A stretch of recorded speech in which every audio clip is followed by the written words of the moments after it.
ओम शांति ओम शांति ओम विष्णु ओम हरि ओम शांति सबाई शांति दर्शक शांति ओम शांति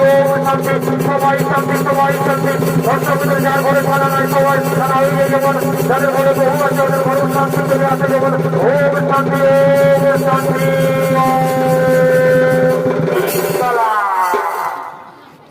যুগ আলো রে বা শান্তির জল সবাই কথাইলে কি শান্তি করাবো বলে আসিস রে বাপ কি কলিকাল ঢুকলো রে বাপ ইয়াকে ভালো করে শান্তিটা করেছিস ওম শান্তি ওম শান্তি এইরকম করে আছে বুদ্ধি শুদ্ধি হবে না এটাকে তাহলে কিন্তু উঠতে পারছিস হ্যাঁ তাহলে সবাই শান্তি হয়ে গেল আর দেরি করে লাভ নাই।